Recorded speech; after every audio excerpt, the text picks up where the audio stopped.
Hello guys, ഇന്ന് chicken ഒന്ന് നിർത്തി പൊരിച്ചാലോ? വളരെ ടേസ്റ്റിയും കാണാൻ സുന്ദരിയുമായിട്ടുള്ള ഇതെങ്ങനെ ഉണ്ടാക്കുന്നതെന്ന് നോക്കാം.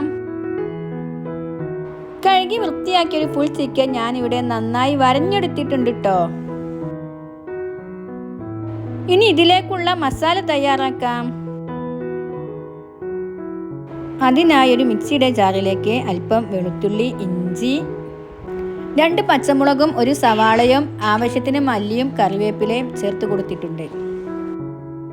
ഇനി ഇതിലേക്ക് ഓരോ ടേബിൾ സ്പൂൺ വീതം ഉപ്പ്, മുളക് പൊടി, മഞ്ഞൾപ്പൊടി, കുരുമുളക് പൊടി, ഗരം മസാല, വലിയ ജീരകം, ലെമൺ ജ്യൂസ് എന്നിവ കൂട്ടി നന്നായി അരച്ചെടുക്കുക.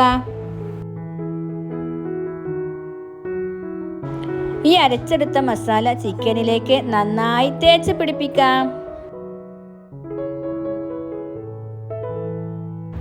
ശേഷം ഇതിൻ്റെ 2 കാലുകളും ഒരു നൂല് വെച്ച് ഞാൻ കൂട്ടിക്കെട്ടിയിട്ടുണ്ട്.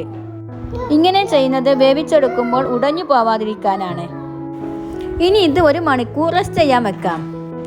പിന്നെ ഒരു കുക്കറിലേക്ക് 1 ടേബിൾ സ്പൂൺ വെളിച്ചെണ്ണ ഒഴിച്ച് ഇത് നന്നായി വേവിച്ചെടുക്കാം. വെന്ത് വന്നതിന് ശേഷം ഞാനിത് എയർ ഫ്രയറിൽ വെച്ച് നന്നായി മൊരിച്ചെടുക്കുന്നുണ്ട്. നിങ്ങൾക്ക് പാനിലും മൊരിച്ചെടുക്കാം. മൊരിഞ്ഞു വന്നതിന് ശേഷം ഞാനിത് ഇങ്ങനെ ഡെക്കറേറ്റ് ചെയ്തിട്ടുണ്ട്. നിങ്ങൾക്ക് നിങ്ങളുടെ ഇഷ്ടത്തിനനുസരിച്ച് ഡെക്കറേറ്റ് ചെയ്യാവുന്നതാണ്. വളരെ ടേസ്റ്റി ആയിട്ടുള്ള ചിക്കൻ നിർത്തി പൊരിച്ചത് ഇവിടെ റെഡി ആയിട്ടുണ്ട്. ഇങ്ങനെയൊക്കെ ചെയ്യുമ്പോൾ കാണാനും നല്ല മൊഞ്ചാണ്, കഴിക്കാനോ അതിലേറെ ടേസ്റ്റാണ്. ഇതുപോലെയുള്ള വെറൈറ്റി റെസിപ്പികൾക്കായി എൻ്റെ ചാനൽ സബ്സ്ക്രൈബ് ചെയ്യൂ. Thank you.